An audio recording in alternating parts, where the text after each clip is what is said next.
Quando os historiadores avaliam os piores monarcas da história da Espanha, um nome sempre aparece no topo da lista. Todo estudioso que examinou seu reinado chega à mesma conclusão: nunca houve um rei mais depravado, mais cruel, mais sexualmente pervertido no trono espanhol.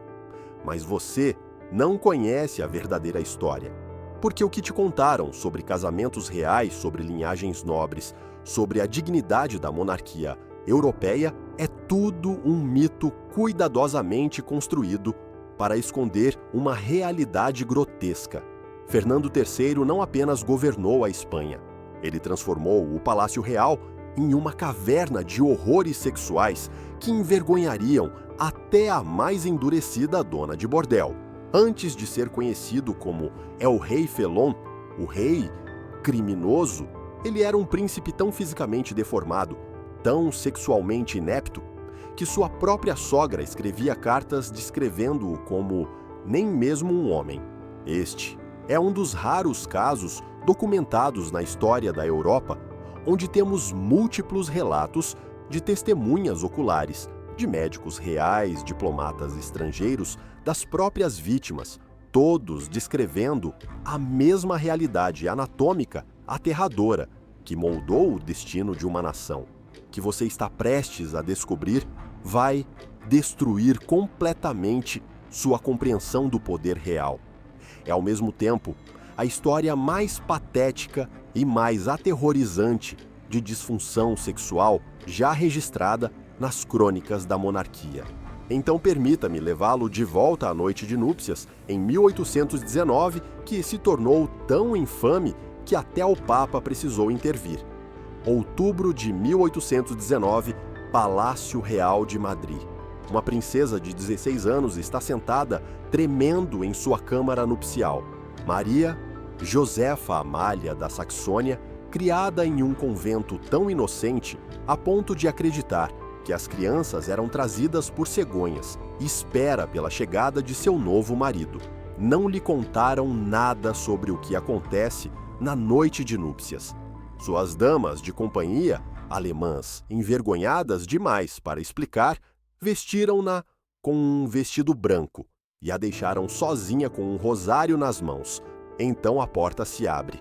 O que entra não é um príncipe encantado de conto de fadas. É um homem de 35 anos obeso, sofrendo de gota, com lábios grossos e salientes e olhos de predador. Mas não é isso que faz o sangue da jovem rainha gelar nas veias. Veja Fernando III, sofria de uma condição tão extrema, tão grotesca, que a medicina moderna ainda tem dificuldade em explicá-la: macrogenitossomia. Em termos simples, seus genitais eram monstruosamente hipertrofiados, mas não da maneira que você poderia o imaginar. Escritor francês Prosper Mérimée, que entrevistou cortesãos presentes naquela noite, descreveu isso em detalhes horripilantes: fino como uma vela de cera na base, grosso como um punho na ponta, longo como um taco de bilhar.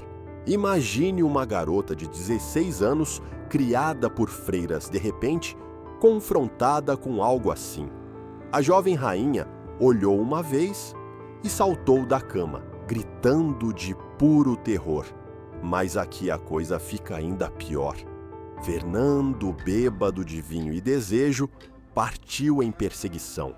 Imagine a cena: um rei morbidamente obeso, de 35 anos, tropeçando pelo quarto, tentando alcançar sua noiva adolescente, que literalmente corre por sua vida.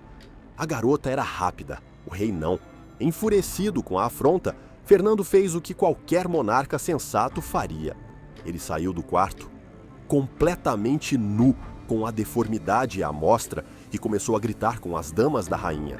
Chamou-as de e brutais, exigindo que preparassem a rainha para ele em 15 minutos. Essas pobres mulheres, incluindo a irmã da rainha, tiveram que de alguma forma explicar à garota aterrorizada o que a aguardava. Que quer que tenham dito, piorou a situação.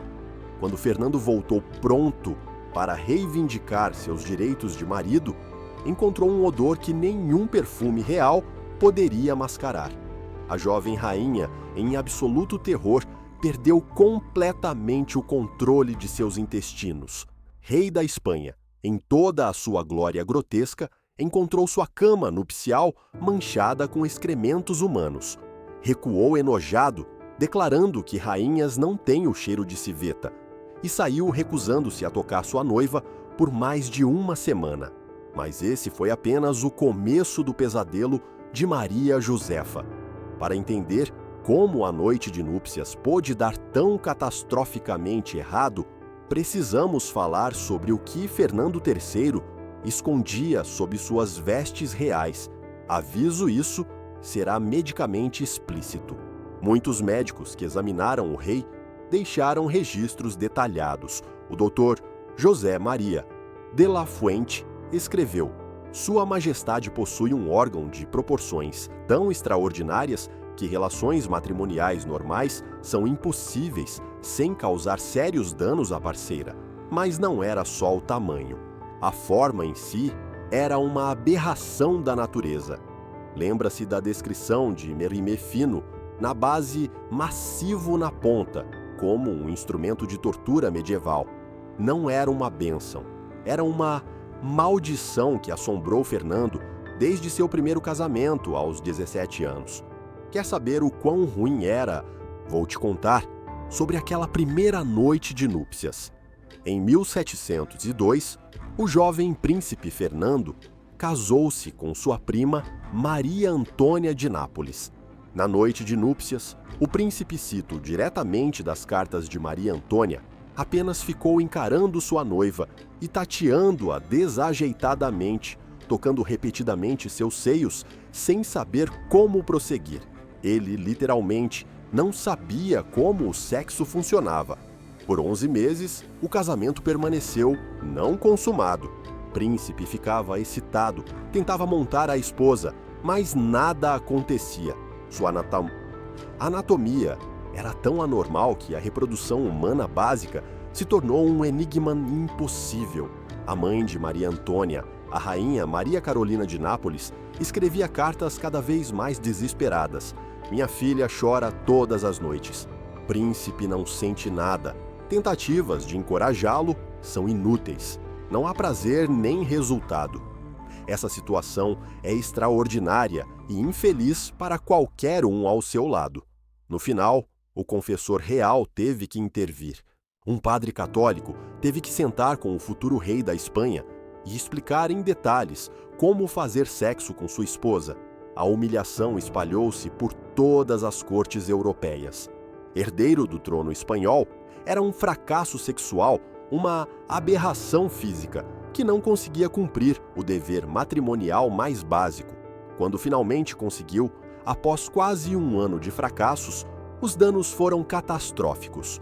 Maria Antônia sofreu 2 abortos, provavelmente devido a lesões internas, e morreu com apenas 21 anos. Seu corpo foi destruído pela deformidade do marido. Mas aqui está a parte doentia. Quando Fernando finalmente entendeu o sexo, tornou-se obcecado por ele. A morte de sua primeira esposa, em 1806, o libertou do leito matrimonial, mas também libertou algo monstruoso. O príncipe que não conseguia atuar tornou-se um rei que não conseguia parar. Quando Fernando voltou ao poder, em 1814, após a derrota de Napoleão, ele tinha 30 anos e estava sexualmente frustrado e embriagado pelo poder absoluto. O que se seguiu foi uma década de devassidão que envergonharia Calígula. Todas as noites, o rei escapava do palácio em um manto escuro. Seu destino era o bordel mais sórdido de Madrid. Seu favorito era um dirigido por uma madame chamada Pepa la Málaga, um antro tão infame que pessoas decentes atravessavam a rua para evitá-lo. Mas Fernando não ia sozinho. Ele reuniu um grupo de jovens aristocratas, homens tão moralmente depravados quanto ele. Juntos, transformaram o bairro da Luz Vermelha de Madrid em seu playground pessoal. Aqui a coisa fica realmente pervertida. Fernando estava tão orgulhoso de sua deformidade, a mesma que o humilhava na juventude, que a transformou em um truque de festa. Muitos testemunhos descrevem a mesma cena repugnante. O rei da Espanha, bêbado de vinho barato, desafiava seus companheiros em concursos de medição. Cada homem se despia e eles literalmente comparavam tamanhos. Fernando sempre vencia. Seus amigos até lhe deram o apelido de El Bien Dotado, o bem dotado. O rei desfilava pelos bordéis, exibindo sua anatomia monstruosa, vangloriando-se de suas conquistas. Mas a vanglória era a parte menos perturbadora. Fernando desenvolveu um fetiche particular que revela as verdadeiras profundezas de sua depravação. Em suas próprias palavras, registradas pelo conde José Maria de Villa-Lobos, o rei se gabava: elas saem da minha cama, certas de que nenhum outro homem pode lhes dar o prazer que eu dei. E sabe o que mais gosto depois de possuí-las? Coletar os trapos manchados com a prova de sua virgindade. Deixe isso penetrar. O rei da Espanha coletava lençóis manchados de sangue das virgens que desonrava. Ele os guardava como troféus. Isso não era uma tradição medieval qualquer. Era um fetiche pessoal, um hobby grotesco que ele realizava com o mesmo entusiasmo com que outros reis colecionavam arte. Enquanto o Museu do Prado era construído, ironicamente, por sua negligenciada segunda esposa, Fernando construía uma coleção de provas ensanguentadas de suas conquistas. As prostitutas no bordel de Pepa la Málaga não eram suas únicas vítimas. Viajando pela Espanha, Fernando deixava um rastro de mulheres arruinadas, uma viúva em Aranjuez, uma camponesa em Sacedón, criadas no palácio que não podiam dizer não ao seu rei. Cada encontro adicionava à sua coleção. Cada trapo ensanguentado era mais um troféu em sua câmara de horrores. Enquanto isso, a Espanha desmoronava. Enquanto Fernando passava as noites medindo genitálias e coletando sangue de virgens, seu país perdeu todo o Império Americano. Reformadores liberais eram assassinados aos milhares. A economia colapsou, mas o rei não se importava. Ele tinha bordéis para visitar mulheres, para arruinar troféus para coletar. Esse era o homem que se casou mais 3 vezes. 3 outras mulheres que descobriram que casar com o rei da Espanha significava entrar em um pesadelo além da imaginação. Em 1816, Fernando precisava de um herdeiro.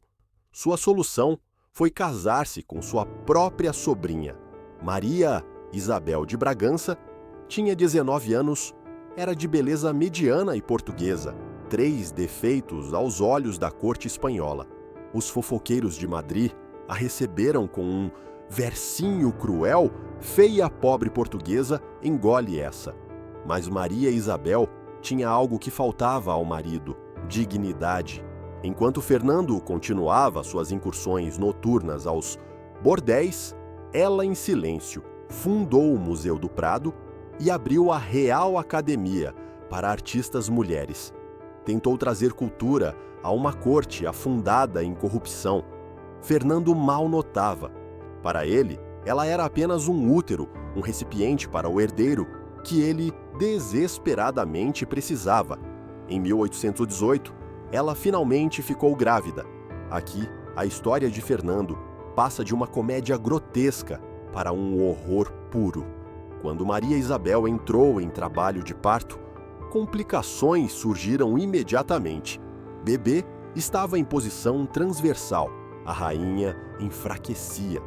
Os médicos reais enfrentaram uma escolha: salvar a mãe ou o bebê. Fernando tomou a decisão sem hesitar. Salvem o bebê, ordenou. Cortem-na se necessário. O que aconteceu a seguir foi testemunhado por 12 pessoas todas, deixando relatos consistentes. Os cirurgiões iniciaram uma cesariana de emergência. Lembre-se, era 1818, sem anestesia além de álcool e ópio. Eles abriram o ventre da rainha, acreditando que ela estava inconsciente. Ela não estava. No meio do procedimento, os olhos de Maria Isabel se abriram e um grito ecoou pelo palácio. Ela estava consciente, plenamente, ciente enquanto cortavam seu útero. Os cirurgiões, em pânico, continuaram a carnificina, enquanto a rainha se contorcia em agonia. O bebê já estava morto havia horas. Maria Isabel sangrou até a morte, na mesa de operação, seus últimos momentos, cheios de uma dor inimaginável, sacrificada por uma criança que nunca viveria. Ela tinha 21 anos. A irmã da rainha culpou Fernando publicamente por sua morte. Sussurros no palácio sugeriam que sua anatomia deformada causou complicações durante a concepção. Outros apontavam para a sífilis, um presente de suas inúmeras visitas a bordéis, como causa do natimorto. Mas Fernando não sentia culpa. Em um ano, ele já procurava uma terceira esposa. Afinal, ele ainda precisava de um herdeiro. Se a morte de Maria Isabel foi uma tragédia, o que aconteceu com a terceira esposa de Fernando foi uma farsa tão obscena que nem o Papa pôde ignorar. Lembra-se de Maria Josefa, a jovem de 16 anos, que perdeu o controle dos intestinos na noite de núpcias. Esse foi apenas o começo de seu horror matrimonial.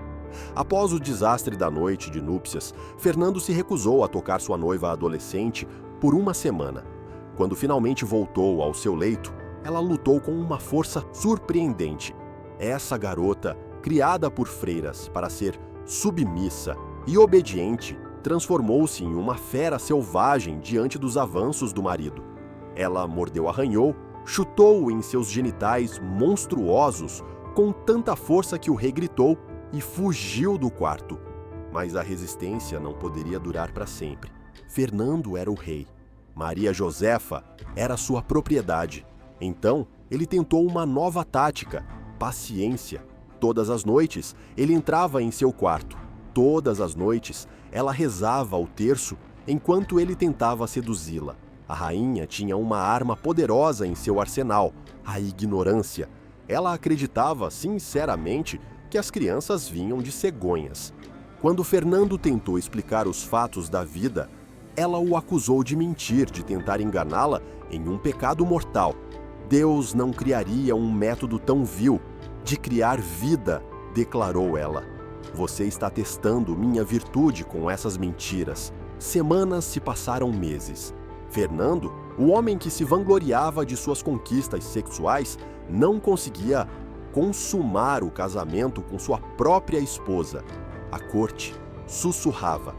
Embaixadores estrangeiros relatavam aos seus governos. O rei da Espanha estava sendo sexualmente rejeitado por uma adolescente. Finalmente, Fernando jogou sua carta de trunfo.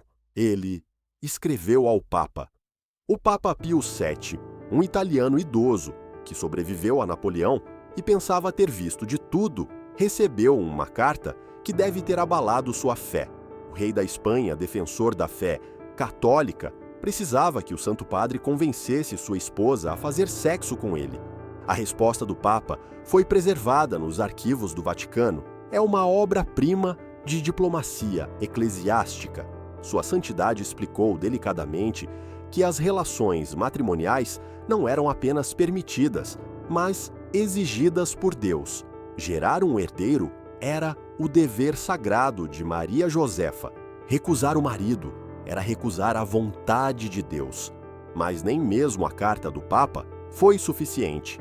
Maria Josefa concordou em cumprir a vontade de Deus, mas sob certas condições. Ela rezaria o terço inteiro antes de cada encontro.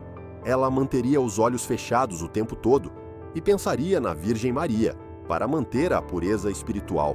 Imagine ser Fernando. Você é o monarca absoluto da Espanha. Você tem poder sobre a vida e a morte de milhões e está lá, enquanto sua esposa adolescente reza a Ave Maria cheia de graça enquanto você tenta consumar o casamento.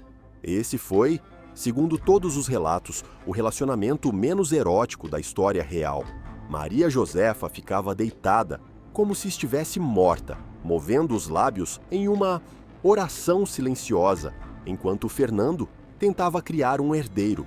O rei, que coletava sangue de virgens como troféus, foi reduzido a implorar por qualquer sinal de entusiasmo de sua própria esposa. Eles passaram 10 anos nesse purgatório matrimonial. 10 anos de sexo, acompanhado pelo terço. 10 anos sem gerar um único filho. Quando Maria Josefa morreu em 1829, aos 25 anos oficialmente de febre, a corte suspirou de alívio. Fernando falhou novamente. 3 esposas, 2 mortas, 0 herdeiros legítimos. Aos 45 anos doente, após décadas de devassidão, Fernando tinha uma última chance. E dessa vez, encontrou uma rainha que era sua, igual em astúcia, se não em perversão. Maria Cristina de Bourbon II, Sicílias, sabia exatamente no que estava se metendo. Ao contrário das esposas anteriores de Fernando, ela veio preparada. Aos 23 anos, era bela, inteligente e implacavelmente prática. Ela também era sobrinha de Fernando, porque aparentemente o incesto era a única tradição dos Bourbons que ele realmente respeitava. Mas Maria Cristina analisou os fracassos de suas antecessoras. Ela entendia que gerar um herdeiro não era apenas uma questão de política, era um problema de engenharia. A solução veio de uma fonte inesperada: o médico real, Dr. Antônio Hernandes. Após examinar a anatomia do rei e revisar os registros médicos de seus casamentos anteriores, o doutor chegou a uma conclusão surpreendente. O problema não era apenas o tamanho de Fernando, era a física da situação. Pense assim: se você está tentando plantar uma semente, mas sua ferramenta é grande demais para o jardim, você precisa modificar a ferramenta ou o jardim. Como modificar? Fernando não era uma opção, eles precisaram ser criativos. A solução do Dr. Hernandes era elegante em sua simplicidade. Ele encomendou a um artesão real a criação de uma almofada especial, uma almohadilla, feita do melhor seda e recheada com penas. Mas não era uma almofada comum. No centro foi cortado um orifício precisamente medido com 4 centímetros de profundidade. A física era simples. Fernando deveria se inserir através do orifício, que funcionaria como uma barreira, evitando causar as lesões internas que atormentaram suas tentativas anteriores de procriação. Apenas a ponta à parte, funcionalmente necessária, faria contato. Maria Cristina apresentou a solução ao marido com as habilidades diplomáticas de uma negociadora experiente. Ela o enquadrou não como uma confirmação de sua deformidade, mas como uma necessidade médica para gerar herdeiros saudáveis. O ego de Fernando, sempre seu ponto fraco, aceitou essa narrativa. A primeira noite deles, usando o dispositivo, foi, segundo relatos, constrangedora. Fernando, acostumado a se gabar de seu tamanho, agora tinha que aceitar uma restrição. Maria Cristina, sempre prática, tratava isso como qualquer outro protocolo real, um procedimento necessário para o bem da coroa. Mas funcionou. Em 3 meses, Maria Cristina estava grávida. Toda a corte prendeu a respiração. Será que essa gravidez terminaria como todas as outras, em sangue e morte? Em 10 de outubro de 1830, os canhões de Madrid dispararam em celebração. A rainha Maria Cristina deu à luz uma filha saudável, a futura Isabel II. 2 anos depois, ela deu à luz uma segunda filha, Luísa Fernanda. Fernando finalmente tinha seus herdeiros. Foram necessárias apenas 4 esposas, 2 mortes, uma intervenção papal e uma almofada sexual especialmente projetada. O nascimento de Isabel criou um novo problema. A lei espanhola sálica emprestada da França proibia a sucessão feminina. O irmão de Fernando Dom Carlos esperava herdar o trono, mas Fernando, que literalmente projetou esses herdeiros, não deixaria detalhes técnicos atrapalhá-lo. Em um movimento que mergulhou a Espanha Em uma guerra civil, Fernando emitiu a Sanção Pragmática de 1830, anulando séculos de lei para permitir que sua filha herdasse. Quando ele morreu em 1833, sua disfunção sexual teve uma última consequência: a Primeira Guerra Carlista, um conflito sangrento que custou centenas de milhares de vidas. Tudo porque um rei com uma deformidade monstruosa finalmente aprendeu a usar uma almofada. Mas voltemos àqueles troféus que Fernando mencionava, sua coleção de trapos ensanguentados, porque aqui a perversão de Fernando atinge suas profundezas mais sombrias. Após sua morte em 1833, Maria Cristina ordenou um inventário discreto das câmaras privadas do rei. O que encontraram era inacreditável. Escondida em um baú de cedro, embrulhada em seda, havia dezenas de pedaços quadrados de tecido, cada um cuidadosamente rotulado com uma data e um nome. Carmen Casa de Prostituição, março de 1821. Isabel, criada do Palácio Janeiro, de 1823. Maria, viúva de Vannes, setembro de 1824. O rei não estava exagerando. Ele realmente coletava essas lembranças macabras por quase 2 décadas. Cada pedaço de tecido representava uma mulher, algumas dispostas, outras não, que experimentaram a brutalidade particular de Fernando. Mas a coleção revelou algo mais, algo que os observadores do palácio há muito suspeitavam. As datas se agrupavam em torno de eventos específicos. Após cada fracasso político, após cada revolta liberal reprimida, após cada execução que ele ordenava, Fernando adicionava vários troféus à sua coleção em um curto período. A violência na sala do trono levava à violência no quarto. Homem que assinava sentenças de morte durante o dia, coletava sangue de virgens à noite. Era como se esmagar a resistência política e destruir a inocência feminina fossem 2 lados da mesma moeda doentia. Uma entrada chamou particularmente a atenção dos investigadores. Ana, 15 anos, filha do coronel Bermudes, fevereiro de 1823. O coronel Bermudes foi um dos oficiais liberais executados após uma revolta constitucional fracassada. Sua filha Ana foi ao palácio implorar pela vida de seu pai. Ela saiu com o pai morto e a inocência destruída e imortalizada na coleção doentia de Fernando. Isso não era apenas um rei abusando do poder para gratificação sexual. Era uma predação sistemática. O uso do sexo como mais uma ferramenta de terror político. Os liberais que Fernando não podia executar, ele destruía por meio de suas filhas, esposas e irmãs. O inventário completo nunca foi tornado público.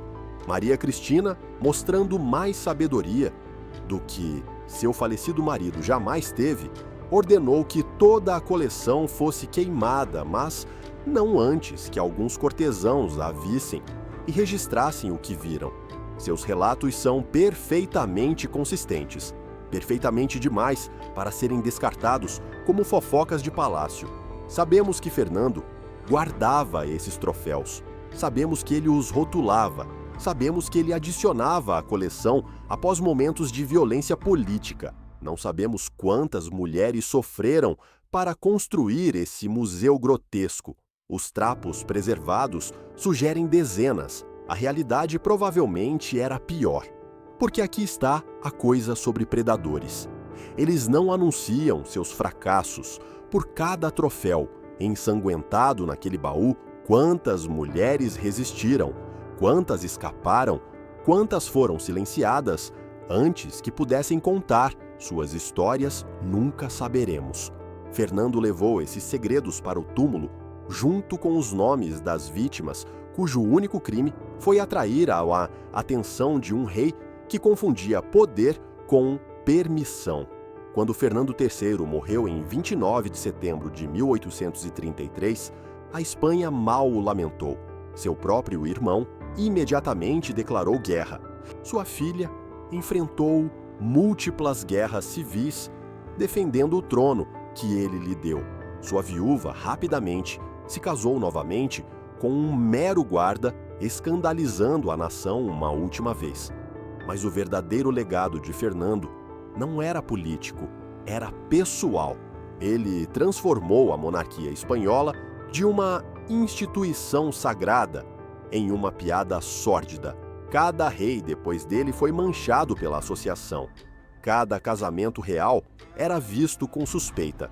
Sua filha Isabel II herdou mais do que seu trono.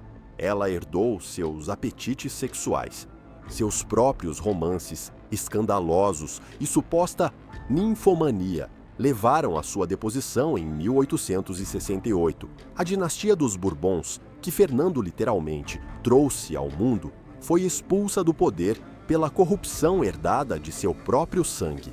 Pense por um momento sobre aquela almofada. Um rei tão deformado que a reprodução humana normal exigia uma intervenção de engenharia. Uma monarquia tão desesperada por herdeiros que transformou o quarto real em um procedimento médico. Aquela almofada, agora perdida na história, representa tudo o que estava errado no reinado de Fernando. Poder corrompido ao ponto de deformidade física, legitimidade tão frágil que dependia de um orifício precisamente cortado em uma almofada de seda. Talvez a ironia mais cruel seja que Fernando III é lembrado não por grandes conquistas, não por atos nobres, mas por sua anatomia grotesca e o sofrimento que ela causou. Ele queria ser El Desejado Desejado. Em vez disso, tornou-se uma advertência, um lembrete de que poder sem humanidade cria monstros. Todo historiador que estuda seu reinado chega à mesma conclusão. Como escreveu Stanley Gay, covarde, egoísta, ganancioso, desconfiado e vingativo. Como resumiu Alio Laá, o pior dos monarcas Habsburgo e Bourbon. Como observou seu contemporâneo, o Duque de Wellington, a mais desprezível criatura de Deus. Todos estão certos, mas também são muito gentis. Porque Fernando III não era apenas um mau rei. Ele era um predador com uma coroa. Um homem que transformou sua deformidade física em uma arma. Um governante que coletava sofrimento humano como outros colecionavam arte. No final, esse é seu verdadeiro legado. Não o trono que passou para sua filha, não as guerras civis que desencadeou, nem mesmo a almofada grotesca que lhe deu um herdeiro. Seu legado são as mulheres sem nome naquela coleção queimada, as criadas que não podiam dizer não, as virgens que se tornaram troféus, as esposas que morreram ou viveram em terror. Fernando III provou que monstros não precisam se esconder debaixo de camas ou em florestas escuras. Às vezes, eles usam coroas e governam nações. Às vezes, são celebrados como reis. E às vezes, apenas às vezes, a história os lembra pelo que realmente foram. Se essa história te chocou, você precisa conhecer a história de uma noiva infantil medieval, uma menina de 6 anos, forçada a se casar com um rei de 29 anos. Outra história de casamento real que fará você questionar tudo o que achava que sabia sobre a monarquia medieval. Os horrores do quarto moldaram mais a história do que qualquer campo de batalha.